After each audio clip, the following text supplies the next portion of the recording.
Welcome to the Digital Amateur Television Experimenters Night. This is VK7OO, the club station of the Radio and Electronics Association of Southern Tasmania. Amateur radio is a worldwide hobby that has many different aspects. Digital television is just one of the many modes and areas that are covered. Maybe you're interested in becoming involved in the DATV Experimenters Nights. You realise that you do not have to be a radio amateur or need any ATV equipment to participate anywhere in the world.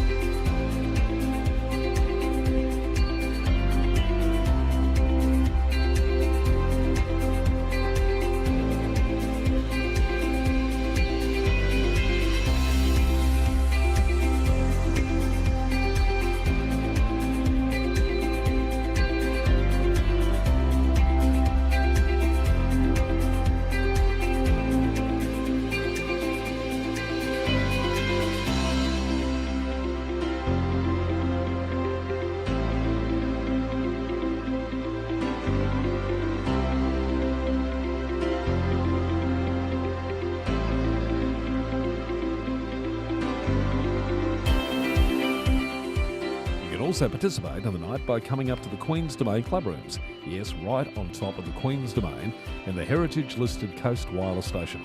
You never know, we might get you in front of the camera or behind doing one of the many roles during the night.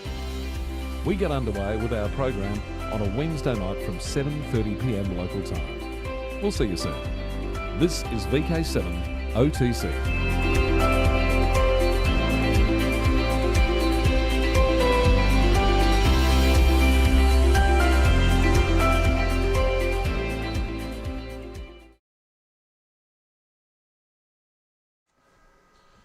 Okay, this is VK7OO, the club station of the Radio and Electronics Association of Southern Tasmania with our DATV Experimenters Night, and Justin VK7 Tango Whiskey at the microphone. And good evening to David and Ken from New Zealand, Andrew from slightly closer at Kettering, and from Ron, who's slightly even more closer at Sandy Bay.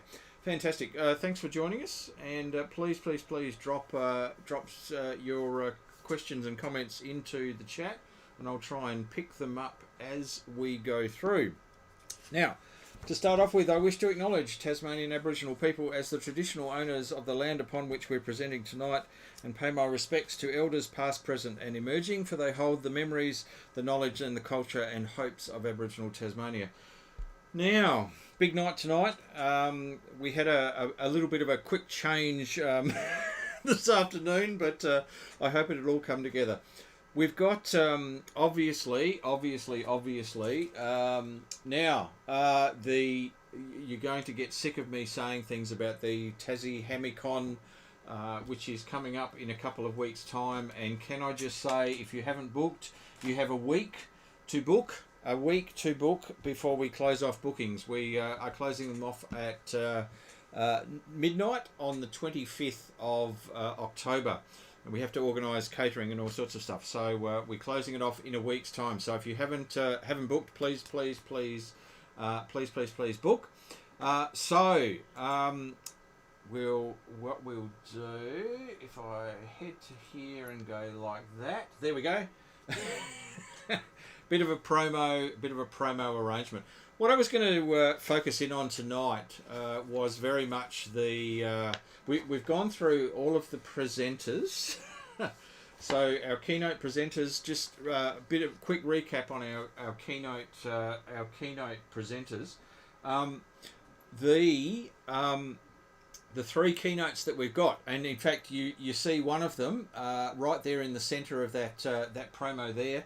Tamitha Scove, who is WX6 SWW, Space Weather Woman, is our first keynote presenter. Then we've got Dr. Justin Thurley. Now, Dr. Justin Thurley is giving us an insight on innovation mechanisms in amateur radio, and I'm actually looking forward to this because I've been working with Justin. He's I work with him on a daily basis, and he's J1 and I'm J2.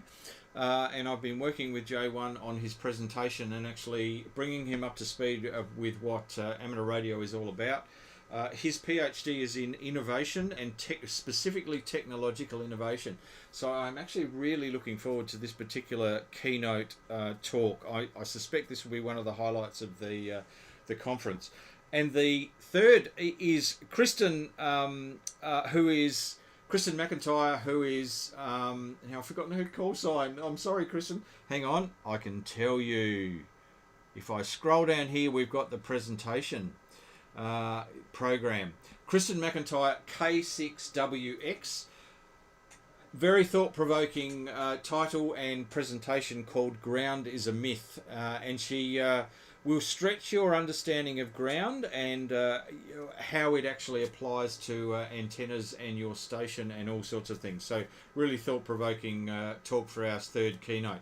Now, bit of a focus now on our raffle prizes.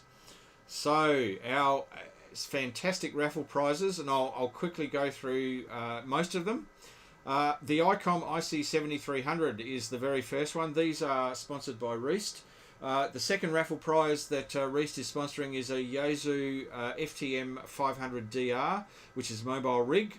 Heard some great stuff about APRS on the FTM. It does it natively, and you can also bring up maps and all sorts of things on the FTM. So sounds like an interesting rig. We've got ICOM, who are bringing on a whole lot of equipment, and also they are donating, my understanding is they're donating a handheld, an ID 51 or 52, I'm not quite sure. So there will be a handheld in the mix. Now I'm going to zoom down to the very bottom of the list here and come back up again.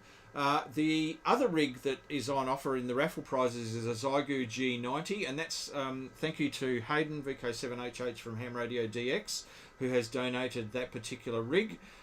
Then we've got DX Commander, who has a DX Commander Expedition antenna that's been donated as a raffle prize, so that's fantastic. We've got Zactec, who, if you know about Zactec, they produce fantastic little low-power QRP whisper transmitters for a whole range of bands, all little self-contained units. We've got vouchers from TET Mtron in Western Australia. Thank you, Mark.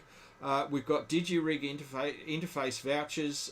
If you're into DigiRigs, and we've featured them a couple of times on here, fantastic little USB interfaces for any radio.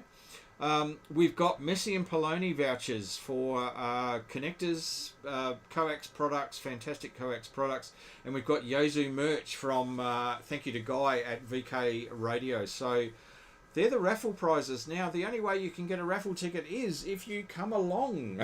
So there you go.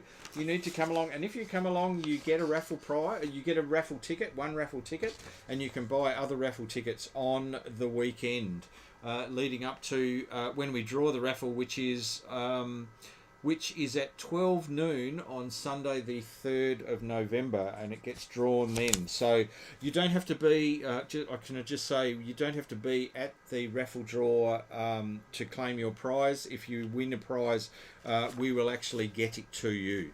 So yeah, you've got a week. A week closes on 23:59 on the 25th of October, and you get a wonderful, if you come along, you get a wonderful lanyard a la this, like this, and you get a whole lot of other bits and pieces as well. And it's fully catered, which is one of the reasons we have to close it off early, because we need to tell the caterers all about how much food they have to supply. So there you go. So let's we'll just give you a bit of a close-up view of the lanyard that you'll end up with. Lots of our sponsors on there, and the 2nd and 3rd of November. So there you go. Okay. Enough of me raving on. We'll get to our next segment in the studio, and for those who are into Aris, and better not sit on that. Is that the booby chair? No. I just it will electrify your chair. Don't deserve the Are you electricity. trying to toast? Slight safety issue, but not a safety issue. Not a safety issue at all. Now, let me. That's better. That's now we've better. got 3. 3. We go very high. I'm feeling left out here. You're very low vis. I'm very low vis. Well, we're just a glare crew. Welcome to Richard VK7ZBX and Steve VK7OO. Thank you very much. Thank Just you very g'day, Dustin. And how are you going? Good tonight. much. Oh, yeah, good. Well, You work? It's just work and no. I work for the council, so you figure that one out. Okay. Now the reason I've got Richard and Steve in the studio is the ISS has just had Expedition 72. I looked up today. Okay. Expedition 72 has well an spotted. SSTV experiment where they spent. Now I've got from the 8th of October to the 14th. 14th, For the yeah. 14th. I didn't actually listen last night, but I did see a bit on social media that apparently it had finished. Oh, So, okay. yeah. It finished late. It finished about an hour late. Okay. Okay. Yeah, but that's not unusual. They give you a time frame for anything to do with the ISS, and it could be half a day out. Yeah. Okay. Yeah, it's just crazy. And the comment I saw was they finished it because there was some schools contacts that they. No, there was a break in the middle. Oh, okay. Break in the middle. For schools. Which they said would be Friday, but actually happened on Thursday our time. Okay. So that was that break for the they had 3 schools. School things. Okay. So there was some stuff on social media where some people said, "Oh, we couldn't hear any SSTV, but we could hear voices." Well, good. They can listen to kids asking some great questions. So let me just work out how to do this. Okay. Okay. So this is Richard's. Yeah. So some of the ones I put on that USB stick. Some of the older ones, just for sort of reference. I'm Cool. not sure if that was one of mine that was out of timing. RS0 ISS. Yeah. So the Russian call sign for the RS. It's- Because the Russians feature heavily in these transmissions. Yeah. Okay. Everything is in Russian and English. Okay. Okay. You'll notice that.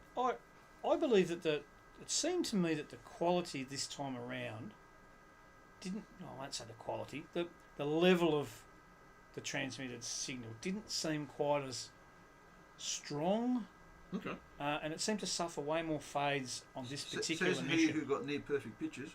No, a couple that I did, right, and I had the system tracking them, like a 10-element Yagi tracking the whole thing, Okay. and it's like S9 plus 10, like with no preamp, like great signal, and then it would just go nothing, and you just get, and it will come back. It's like, really, like That's a bit weird. just probably not actually nothing, but a really deep QSB fade and then back, and then it would do that quite randomly. So I don't think it was them, but the signal wasn't as strong either. I just didn't think. Okay.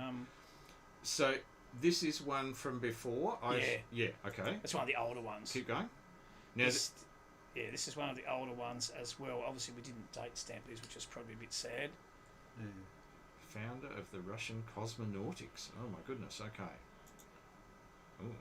That was one. That was. I think these ones were all in the same tranche, the same group. Yeah, this is all commemorating Russians. Yeah. And this is again, that's an old one, but it's That's an using the older same one, yeah. images as they've used this time. Okay.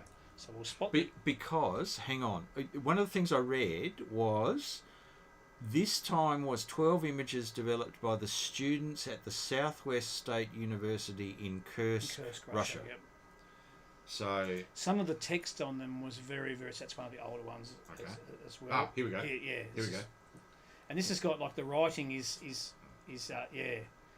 So that was quite a good one. That was the one I think Steve went, oh, nice. I think I could hardly see it. Oh, okay. lots of QRM. I think Lance made a comment on the Discord. There was one that we posted which was really, really noisy, and then another one that was good, and he said something like that was what he sees when he first woke up, and then the other one was what he sees after he's had a coffee. That's a good analogy. I like that. Ah, well, here we go. Yeah. Now, was that an end of pass? Yes. Yeah. And it's sometimes the timing is critical. 'Cause you really only get about sort of 8 or 10 minutes max. And if it starts ideally just as it comes over the horizon, and you can get that one, and then you can get another one. But if you sort of get one just as it's coming over, then you've got to wait for the 2 minute gap. Then you get another one just as it's going. So and each image takes 2 minutes to send. Yeah, okay. So it's PD 120. 120. I think it's 50% duty cycle, so they send for 2 minutes and rest for 2 minutes. Sometimes the gap is longer than 2 minutes too. Yeah, that kind of thing. Okay. Oh, cool. Yeah. That's their Soyuz. That's the big. Yeah, that's the Soyuz launch vehicle. Yeah, they're still using that. That's what they're launching things with. That's one. I think that might be one of the. Is that an older one, or is that one of yours, Steve? That's this is all off of the. Okay, yep. That was one of the older ones. It's too good to be one of mine. 7 or 12. Yeah. So that's So this is 167 years since the birth of Siluovsky. Oh, he's one of the founders of cosmonautics. Yep. That's what the earlier one was. Here we go. Yes. The Earth is the cradle of humanity, but you can't stay in the cradle forever. The impossible today will become possible tomorrow. Yeah. Oh, there you go. That's very Very philosophical. Oh. Now, hang on. Before we do that, let me go to now, Steve. I've got. Oh, Steve has the luxury of having us on the website. Only from the point of view it was convenient. Hey, that's a good one. That's in the witness protection program. This is the same website that's used every Thursday night on RAF. Yes. And I made it clear on the website that I will occasionally move somewhere else. And so this event popped up, and I had about half an hour to organise myself. So I changed the antenna on the radio to one that might work. Okay. And bang, it was there. Okay. So and in fact, the first few pictures that I received, because they're that size and the website's not actually designed to work with that size picture, it was doing stupid things with the picture. So I sort of improved it a little bit. So now it's got date stamps on and stuff like that. 640 by 496. Yeah, that's the resolution. That's actually a big picture. Yeah. It's a big picture, yeah. Yeah. And they don't send their FSK ID either. Never got it once. Oh, there you go.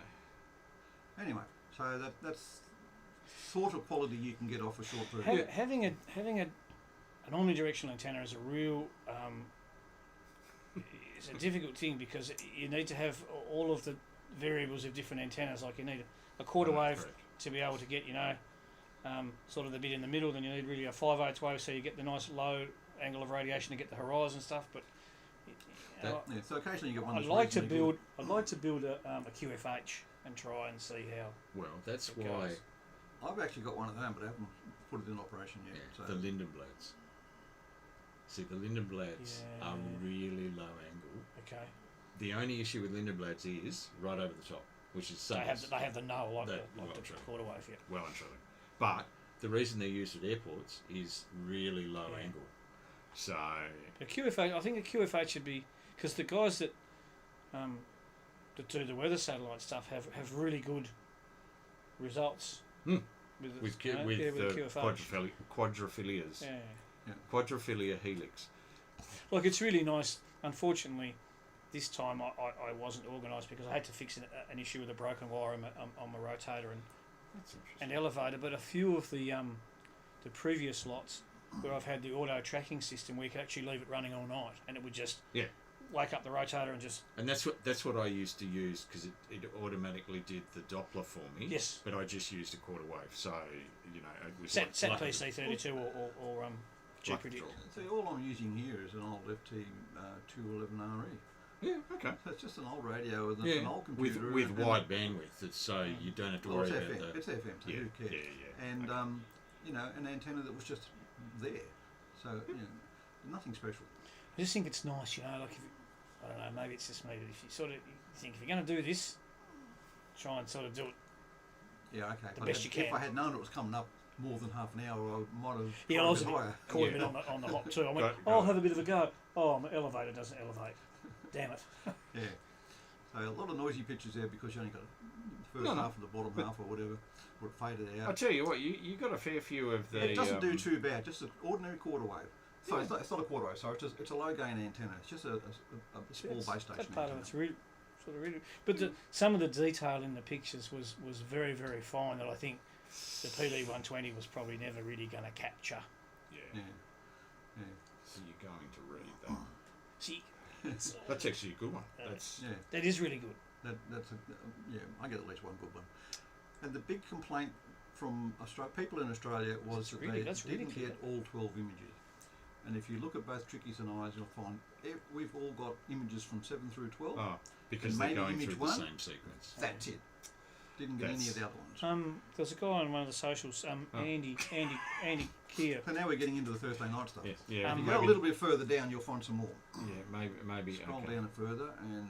So Andy Kerr he got quite a few of them. He got almost all of them, which was really sort of that one damn came fine over effort. right, noise free. So got it again. Yeah, but that's it. But notice 10, 12, 11, 12. These are the ones you're getting. 12, 12.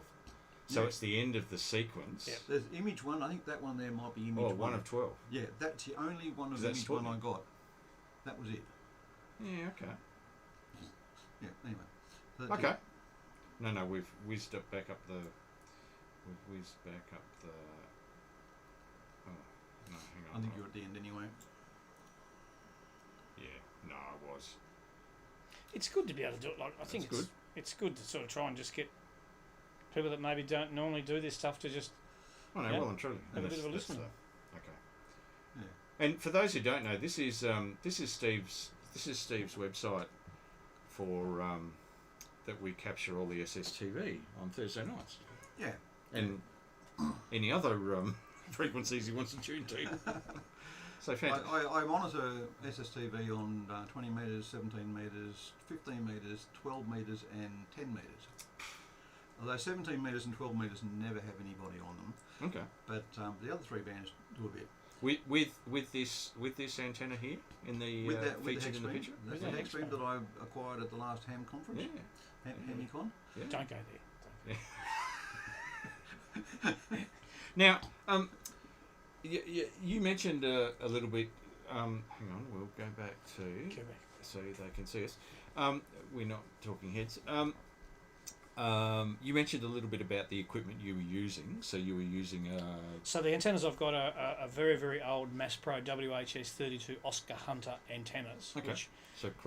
Which is a pair of crossed Yagis, 10 by 10 elements crossed on 2, and 20 by 20 elements crossed on 70. Okay. That have got some little relays in them that allow you to change polarity. Okay. However, seeing as the antennas I worked out the other night are 35 years old, the relays change state way too many times, and I really need to change them. But they're normally set; they default to right-hand circular, which seems to work sort of pretty well for most of the spacecraft. Yep. Okay. And that's just hooked up to a 40-year-old pair of KR400 500 rotator elevator. That, like, once it stops working, it'll just be in the bin because the case is so badly pitted. All the screws are just like rust, like it's been out in the weather for that 40 amount years. of time. Oh, it's fixable. No worries. It'll buff out. Yeah. And it's driven by a K3NG tracker. I love it. Which comes off SatPC32. Yep. Okay. SatPC32 is a really, really nice bit of software. It's just a little bit difficult to sort of come to grips with. It's a DOS / early Windows based. But it's really software. nice. It does a lot of things, but you can't change things. You've got to change it and then go out and come back in. And, but once it's going nicely, then it's good. You can just virtually walk away. The hardest thing is that a lot of the passes, obviously in Tasmania, some of them will go through north, like come in from the west and go sort of through above us, like to the north, which is fine. But the ones that go south, you rotate. You either have to get your antennas to sort of flip over on their back and work backwards, or go around and stop. And sometimes it's like, ooh, I'll run the antennas around. You know, there's no picture at the moment. You sort of come around and go, don't start yet. But And the rig that you're using is... That was, on that particular occasion, that was the IC9100. Okay. Because the 9700's downstairs. Okay. So. Okay. And Steve, your setup. Your literally, if you want to go back to that picture? website picture, can you scroll in on the picture? Yeah, we should be able to do that. Oh. Yeah. And Down a little bit. Oh. Too far. Just a little bit down. Yeah. So you can see it there. Oh, there. that's it there. That's it there. So that's a diamond vertical.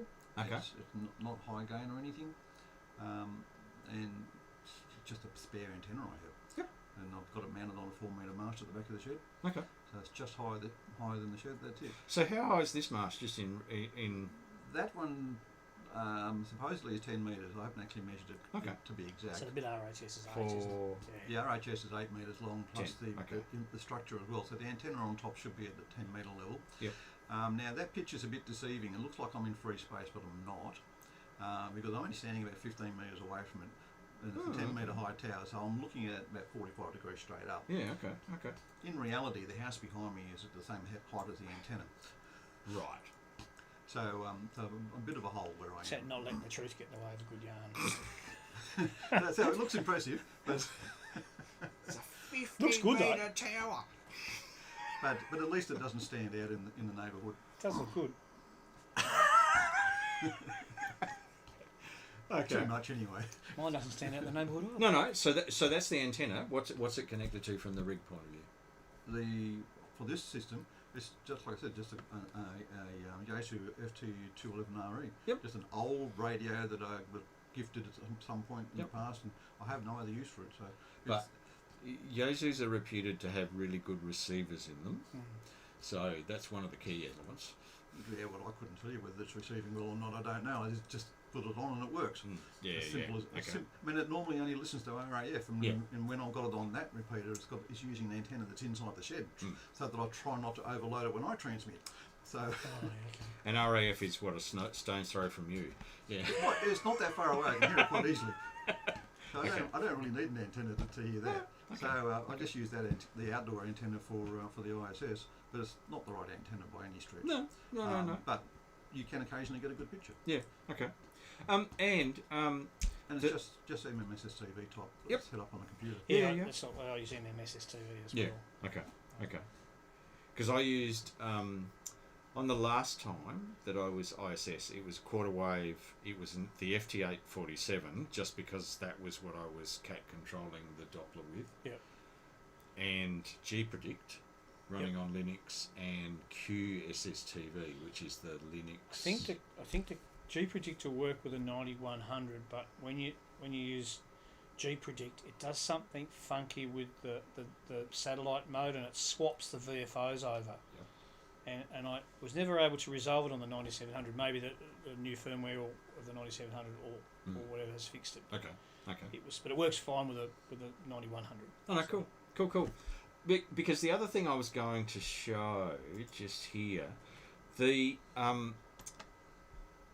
what a lot of people do is there is a site called spaceflightsoftware.com /SSTV, which we've got on the screen right at the moment, and people upload their in these cases mainly their best pictures. Like these are no noise Some pictures. of them are very good, aren't they? Yeah. These are no noise pictures. So and you can see VK4ZBX. So there's VK5LA. There's all sorts of stuff. And the thing I really like about this website is you can put in your call sign, because this is how submit. And it's not just this expedition, it's all expeditions. It's all expeditions. So the last time I uploaded to this particular website was back in 2022, which is when they had the Women in Space ones, Okay. which I featured on here. Just plug in my call sign, Justin. VK7OO. 00. Yeah, there you Yeah. go. 2021. Yeah. So, and the other thing you can do in here. Oh no, it's just call sign. You can go through and select just particular expeditions as well. That's the other thing. And that was the suit sat. That was suit sat. Suit sat? When they threw the suit out of the ISS. Yeah. With the camera. And I had a load of fun tracking that thing, but it was only there for a few months. Oh, that's great. Yeah. So one of the coolest things that would be really cool is in my to-do list as far as SSTV challenges. Let me put you. Is there's a mob in Europe that have every now and again light up a 26-metre observatory on 1296 EME and send SSTV pictures. Oh, flipping heck. 26 metres? How much gain's that got? So you need a strong signal with SSTV. No, well, 2021 yeah, was the last time. So I submitted a few, and you sort of try to submit the ones that, as you say, that are nice. Like when they say, "Oh, submit the good ones," you go, "Oh, I won't send that one. I won't send that one." yeah, no. Well, actually, don't look too because yeah, that was end of pass. That's because some of them you had to submit. But you were proud of it nevertheless. All of them to get an award. A lot of them had an award, so you had to try and get all of the pictures in there. That was the They're other. saying you only had to submit one to get the award. Correct. And this is the award. So AX SSTV award. I'll put all these links in the thingo because you don't actually have that much time. Okay. Thanks. And that's Expedition 72. You get a very nice certificate, or that what they call a diploma. You can never have too many diplomas. Shack wall art. Shack wallpaper. Yeah. And what I think they do is they go and look, load your decoded pictures up to that website that we and were they'll just just at. go and check them and go, yep, that's from the right mission, that's a reasonable quality. Yeah. And it's I don't know. Yeah, tick. And give you this nice diploma. I'm assuming they email it to you. Well and truly. Yeah. Well and truly. So that's that is ISS SSTV and Expedition 72. Yep. Cool. Series 21, so Series 22 will be coming up hopefully this year or next year early or something like that. Probably in the Christmas break, actually. Well, it's hard to say. I mean, they don't seem to plan them very well. Like nobody knew they were planning this one. Suppose they're probably a tad busy up there. Well, I'm watching. They've just released ISS, which is a movie on Netflix, which I'm partway through. Which is, I'm not going to give away too much of the plot, but basically the Russian and the American astronauts and cosmonauts that are on the ISS, there is a war that breaks out between the Americans and the Russians on Earth. Oh, okay. And basically both governments said, you need to take over the ISS. So, as you probably realise, that makes for a fairly suspenseful plot. tense environment. So it's but anyway, it's all fiction. But anyway, that's that. Now, stick around because the next segment that I've got. Now I have to thank. We'll go back here just for a sec. I have to thank Ben VK7BEN for posting this in our Discord channel. Hack-a-day picked up a story about the KV4P handy talkie for your Android phone. Now, KV4P has come up with a fantastic little device. And I'll just zoom across here for a little while because the features are... It's really, really cheap. It uses an ESP32 processor. Yeah. Nice and cheap, yep. And some other RF bits and pieces. Fully open source. It has... That's $35 by the way. Yes, yeah, correct. So by the time you get it here, more like Australia. probably $1,000. But anyway, that's $995 of that is shipping. No, I jest. No free shipping. I jest. What it does is it's the RF elements with a USB port on it that you connect to your Android phone. At this stage, it's only Android, but you connect to your Android phone, and you can use. There is an application you run on your Android phone that basically gives you a 2 meter 1 watt radio. Yeah. Wow. RF radio. Yeah. And it clips on the back of your phone, and it's actually If you use a stubby antenna, the whole thing will fit in your pocket. correct. Yeah, that's what he Yeah. says in the. So here's the picture on here. Here's what the size of it, and that's it in his hand. He's got a little 3D printed case that he shares the design for, and it clips on the back of your Android phone. And then there's a little adapter that goes between the USB on the Android phone and this thing. That probably powers that as well, doesn't it? Oh, correct, and it powers it. The battery comes from the phone, because he makes a bit of a point that when you charge your phone, you charging your rig as well. You're charging your rig as well. No battery means nothing else to charge except the phone. There's a great little texting. You can text, which basically uses AX25 packets. At 1200 baud. At 1200 baud. Because on the video, if you watch the video, and I'll post the link, but on the video he sends a text message and he's got the volume up, and I hear the packet. so it's 1200 Heard baud. those noises But before. packet, so you've got a SMS type functionality. It's got 1 watt. It's only 1 watt. But if you're close to a repeater, or you've got a repeater on a mountain like we've got, you don't need much. There's a really nice feature which is live closed captions. So as the person's speaking on the radio, it's actually captioning it. Wow. So I cool. think that's pretty good. I think that's an Android. It's an Android A voice function. to text. Yeah. Correct. Function, yeah. But it's certainly available. And a whole lot of other bits and pieces. So I'll post I'll actually post the links and bits and pieces. But interesting, fantastic, and literally he has posted everything. He's posted the software. He's posted the all of the open source and all the firmware that you need to use. He's posted all the PCB designs. He's posted all the 3D printer files. So it's totally open source. And this is a year's work. Oh, well and truly, a lot of work. He's been working on it for about a year, he says. So, Hopefully Ben will be able to bring one in the shows. it's a bit of a challenge for our 3D printer folks out there. Order these parts. That's the bits and pieces. It's pretty extensive. He's got. Oh, no. Yeah. And he's, put in a lot of work. So yeah.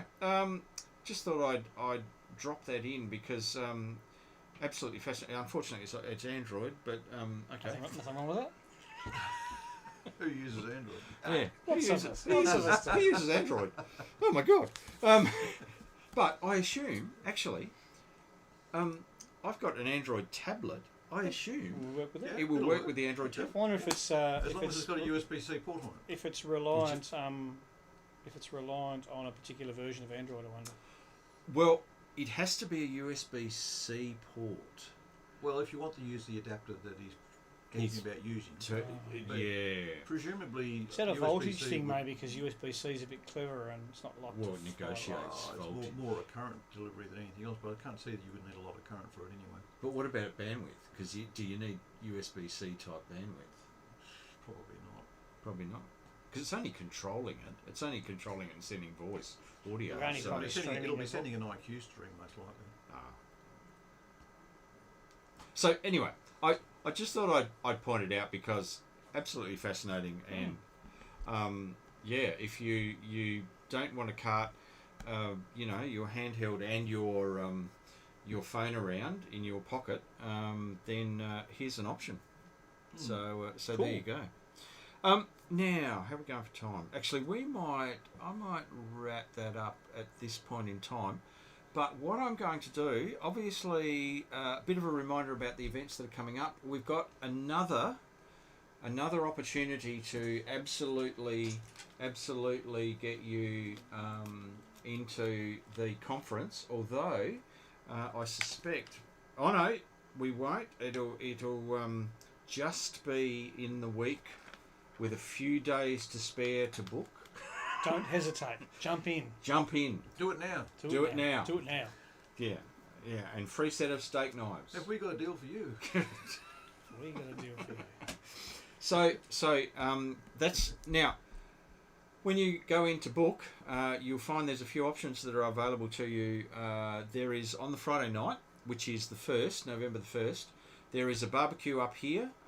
There is at least 60 odd people who have booked for the barbecue, so there's going to be a lot of people up here. We'll have the TMR open as well, so there's about at least 60, and if we get an absolute flood of people, there'll probably be, I don't know, a lot more. Then on the Saturday, the 2nd and the 3rd, we've got the conference. So it's a full day on Saturday. I know there are a whole lot of people who have booked things down at Salamanca on Saturday night. So if you're thinking about having tea somewhere, will be happening down at Salamanca, which is our night spot, I suppose you'd say. So I'd probably get in there and book something along the way. And there's a few things going on down there. And then on the Sunday, it's a half day, so we start off at 9, we finish at 1, and we feed you up before you go. So so we give you lunch on the Saturday and the Sunday, and then send you on your merry way. So you've got Sunday afternoon to get onto your flight or head home or go to Salamanca and have a quiet post conference beverage or whatever. So yeah, that's what's happening. Should be excellent. Yes, and we've got November the 13th. So we've given a bit of a week for everyone to recover, and then we've got a conference debrief and feedback forum. So one of the features of this particular conference is there will be lots of QR codes, and there'll probably be a QR code on the back of your lanyard, because we don't have any space on the front of the lanyard. But a QR code on the back of the lanyard, and also it will be up on the screen in between talks and at lunchtime and morning and afternoon tea, which will enable you to do some feedback for us. So we'll have real-time feedback, and there will be some questions in the QR codes. That will feed into the forum on the Sunday Sunday late morning, which is happening. So that we'll be using to seed the forum. Nice. So yeah, there'll be a bit of live stuff going on. So please bring your smartphone so you can get to the QR code and fill in the bits and pieces. So that's good. So yeah. So that's now next week also we may have a very nice little device that Hayden VK7HH put me onto about common mode currents and measuring them with your nano VNA. Oh, yeah. Might have that. Okay. That'd be interesting. I actually built that. Built the little kit. Really nice little kit. That's the one from the ham radio workbench. Correct. Yeah. From Halibut Electronics. Halibut Electronics. They have. Can I just say, Halibut have the best logo, and I'll post a link to it. The best logo in, I reckon, in the business. They have one of the best catch cries too on their podcast of convincing you to spend way too much money since 1995. Since 1995. Yeah, so, was it convincing you to buy things that you don't think you need, or something along those lines? How many of us need? We really need that. Oh, definitely, well and truly. We may also have the QRP Labs QDX digital transmitter in the studio as well. So there's that's if you haven't looked at that, it's a fascinating reimagining of a transmitter. I'll leave it at that. So anyway, that's your blooming lot for this week, and this has been VK7 OTC, the club station of the Radio and Electronics Association of Southern Tasmania, with our DATV Experimenters Wednesday Experimenters Group. Sorry, I've used the old name, didn't I? That was Wednesday Experimenters Group. I'll just correct that. Weeks. So the Wegs night. Wegs is much easier to remember too. So 73 from me. 73 from me. 73 for me too. Woohoo! Good night from me and good night from him. So yeah.